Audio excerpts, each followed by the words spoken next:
Hoje nós vamos falar sobre a digestão e absorção dos nutrientes. Antes disso, né, só falar rapidamente qual que seria a função principal do sistema digestório, né? É justamente isso, de fornecer o suprimento contínuo de água, de eletrólitos e de nutrientes para o corpo. E isso acontece graças a esses 4 processos básicos aqui: a secreção, a motilidade, a digestão e a absorção. Então, eles estão bastante relacionados. E esses 4 processos básicos, eles são controlados tanto por mecanismos neurais, envolvendo aqui o sistema nervoso autônomo simpático e parasimpático, e também o sistema nervoso entérico, e também é controlado por hormônios. Aqui ao lado a gente tem um esquema bastante simplificado, então, do nosso tubo digestivo, iniciando aqui na boca e se estendendo até o ânus, e as diferentes regiões estão identificadas aqui, então o esôfago, estômago, o intestino delgado e o intestino grosso. Então, à medida que a gente se alimenta, graças à motilidade, esse alimento é conduzido sempre em direção ao segmento seguinte do nosso tubo, e à medida que ele vai sendo conduzido, então, ao longo desses segmentos, ele vai sendo exposto a diferentes produtos de secreção, inclusive as enzimas digestivas tão importantes para que a digestão, então, aconteça, permitindo a absorção. E uma vez, então, absorvidos, esses produtos, esses nutrientes, são distribuídos para a circulação. Agora a gente vai falar dos aspectos gerais de cada um desses processos antes de iniciar propriamente dita discussão da digestão e absorção dos nossos macronutrientes, carboidratos, proteínas e lipídios. Então, começando a falar pela secreção, aqui só um exemplo dos principais tipos de secreção que a gente encontra ao longo do tubo digestivo, né? Então, na cavidade oral nós temos a saliva com a presença de muco e da enzima pitialina ou alfa-amilase. Então, o muco tem uma função importante de evitar a escoriação da cavidade oral, né? Misturando o alimento com esse muco para proteção da cavidade oral, e a alfa-amilase ou pitialina já iniciando aqui a digestão do amido na cavidade oral. No esôfago, a secreção principal nesse segmento do tubo é o muco, justamente também com uma função de proteção, evitando a escoriação do esôfago à medida que o alimento vai sendo conduzido até o estômago. No estômago, nós temos, entre os produtos de secreção, o ácido clorídrico e a pepsina, ambos contribuindo aqui para o início da digestão das proteínas. Nós temos também o fígado produzindo bile, né, e a vesícula biliar armazena essa bile para depois lançar a bile no duodeno, que é o segmento inicial do intestino delgado, além do pâncreas, que produz também uma série de enzimas digestivas, além dos íons bicarbonato, e essa secreção também lançada aqui no duodeno, que é o segmento inicial do intestino delgado.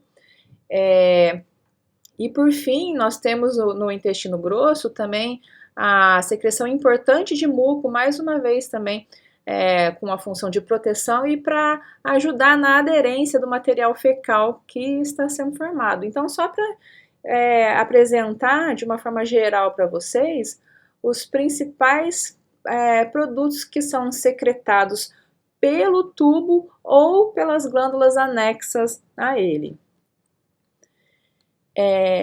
Com relação à motilidade, então a gente pode dizer que existem 2 tipos básicos de motilidade no tubo digestivo. Então, as contrações do tipo segmentação e o peristaltismo. Nas contrações de segmentação, essas contrações são também chamadas de contrações de mistura. Então, aqui a gente tem a representação de um segmento do intestino delgado, tá? E vocês podem observar que pontos diferentes desse segmento se contraem. Na sequência, essas regiões que haviam se contraído, elas se relaxam, e as regiões que estavam relaxadas antes, elas se contraem. E com isso vai havendo o quê? Uma mistura do conteúdo intestinal, e isso também vai expondo o conteúdo intestinal com as paredes intestinais, expondo esse conteúdo com muitas enzimas digestivas que ficam localizadas principalmente na borda em escova, e além disso possibilitando, né, esse contato do alimento com a superfície para a absorção deles, tá? Então essas contrações, com essas características de vários segmentos se contraem, depois, na sequência, eles se relaxam e os segmentos relaxados, agora esses sim passam a se contrair, elas são chamadas de contrações de segmentação, que tem o objetivo de misturar o alimento no interior desse segmento do tubo, além de ficar expondo eles em contato com a parede do segmento para otimizar o processo de digestão.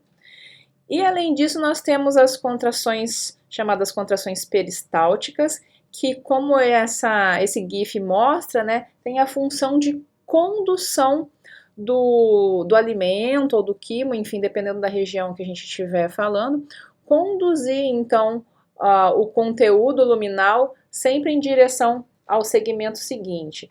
Então, uma região de contração se forma anterior a onde o alimento, por exemplo, se encontra, e essa região de contração se desloca, conduzindo o alimento ou o quimo, enfim, para a região seguinte do tubo.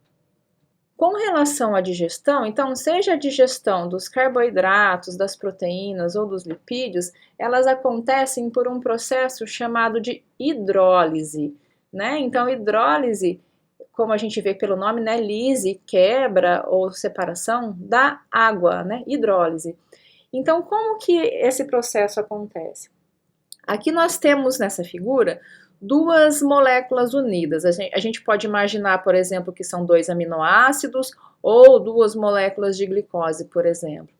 Na hidrólise, para eu separar essas 2 moléculas, eu preciso de uma enzima digestiva que, na presença de água, vai levar à separação dessas duas, sendo que uma delas fica com o íon hidrogênio e a outra fica com o íon hidroxila. Então, é pela inserção de um hidrogênio em uma molécula e da hidroxila na outra que eu consigo separá-las, e por isso esse processo é chamado de hidrólise, tá? E até aqui fica a dica, quando o nome de uma enzima consiste no nome do substrato mais o sufixo -ase, a enzima causa uma reação de hidrólise. Então, a gente vai ver ao longo da aula o nome de várias enzimas e vocês vão ver que todas acabam com ase. Então, por exemplo, amilase, lactase, lipase e assim por diante. E por fim, falando do último processo básico, né, que é a absorção, a ideia aqui é só apresentar para vocês que no intestino delgado, que é a região principal, né, a região onde ocorre, na verdade, a absorção dos nossos nutrientes, nessa região, então, existem especializações que têm a finalidade de aumentar a área de superfície de absorção, tá? Então, são 3 especializações que nós temos no intestino delgado com a finalidade de aumentar a área de superfície para absorção. Então, nós temos aqui um segmento do intestino delgado, a luz do intestino delgado aqui, e a gente vê essas projeções das túnicas mucosa e submucosa, né, formando as chamadas válvulas coniventes, mas a histologia também chama isso de pregas intestinais, e as válvulas coniventes ou pregas intestinais aumentam a área de absorção intestinal em cerca de 3 vezes.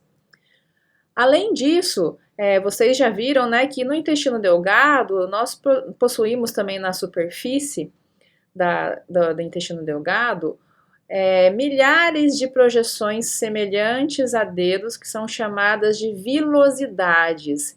E as vilosidades, o conjunto das vilosidades, aumenta a área de absorção em cerca de 10 vezes. E por fim, cobrindo essas vilosidades, nós temos os enterócitos que apresentam na sua membrana luminal essas microprojeções chamadas de microvilosidades.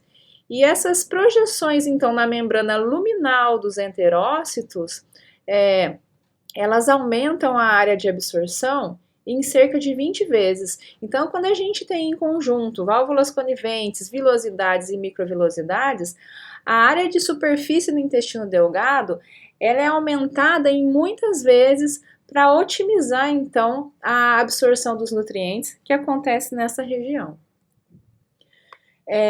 Com relação a essa primeira parte da aula, então, eu acho que alguns pontos importantes seriam esses, tá? Então, qual a função do sistema digestório e quais os 4 processos básicos que permitem que essa função seja executada, né? E por fim, né, uma coisa que é muito importante, já que diria que é a finalidade principal do sistema digestório, né? Cite as 3 estruturas que permitem aumentarem muitas vezes a área de absorção no intestino delgado, tá? Então, acho que com isso a gente fecha esse primeiro bloco da nossa aula.